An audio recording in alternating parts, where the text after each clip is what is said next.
Assalamualaikum warahmatullahi wabarakatuh. Saya Natasha Aulia Arinda. Kali ini saya akan membahas tentang demokrasi menurut pandangan Islam. Sebelumnya, kalian udah pada tahu belum demokrasi Islam itu apa? Demokrasi Islam adalah ideologi politik yang menerapkan prinsip Islam ke dalam kerangka demokrasi. Ciri-ciri demokrasi dalam Islam ada 3, yaitu pemimpin harus dipilih oleh rakyat, yang kedua tunduk pada syariah, yang ketiga berkomitmen untuk mempraktikkan syura. Selanjutnya saya akan membahas tentang prinsip demokrasi dalam Islam, yaitu ada 6. Yang pertama ada asyura, yaitu suatu prinsip tentang cara pengambilan keputusan yang secara eksplisit ditegaskan dalam Al-Quran. Sehingga Allah berfirman dalam Quran surat Asy-Syura ayat 38 yang artinya, dan bagi orang-orang yang menerima atau mematuhi seruan Tuhannya dan mendirikan sholat, sedang urusan mereka diputuskan dengan musyawarat antara mereka, dan mereka menafkahkan sebagian dari rezeki yang kami berikan kepada mereka. Yang kedua ada al-adalah, artinya adalah keadilan. Keadilan diartikan untuk menegakkan hukum. Cara rekrutmen dalam berbagai jabatan pemerintahan harus dilakukan secara adil dan bijaksana. Jadi, seorang pemimpin harus mampu memberikan keputusan yang adil kepada rakyatnya, serta harus berpikir secara bijaksana. Sehingga Allah berfirman dalam Quran surat An-Nahl yang artinya, sesungguhnya Allah menyuruh kamu berlaku adil dan berbuat kebajikan, memberikan kepada kaum kerabat, dan Allah melarang dari perbuatan keji, kemungkaran dan permusuhan. Dia memberi pengajaran kepadamu agar kamu dapat mengambil pelajarannya. Next, yang ketiga yaitu al-musawah, artinya kesejajaran.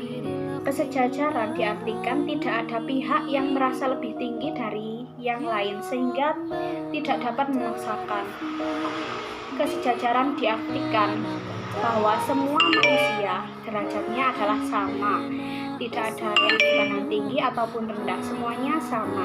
Dan hal ini Nabi pernah berpesan kepada keluarga Bani Hashim, sebagaimana sabdanya, wahai Bani Hashim, jangan sampai orang lain datang kepadaku membawa prestasi amal, sementara kalian datang hanya membawa pertalian nasab.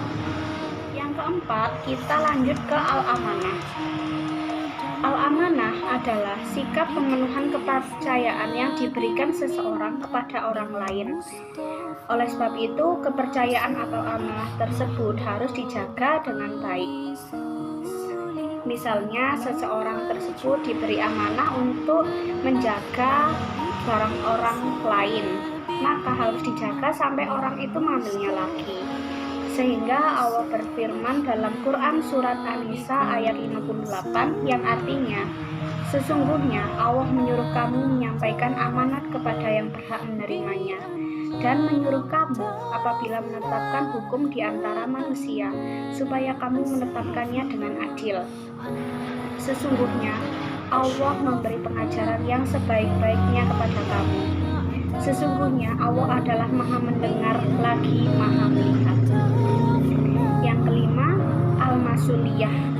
Al-masuliyah adalah tanggung jawab. Artinya kekuasaan dan jabatan harus diiringi dengan rasa tanggung jawab.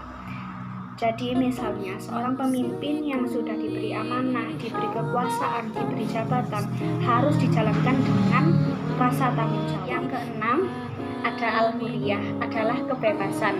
Artinya bahwa setiap orang, setiap warga masyarakat diberi hak kebebasan untuk mengekspresikan pendapatnya. Jadi misalnya dalam musyawarah kalian harus mengutarakan pendapat kalian, harus diutarakan dan tidak boleh ada yang memaksakan. Sekian pembahasan dari saya. Wassalamualaikum warahmatullahi wabarakatuh.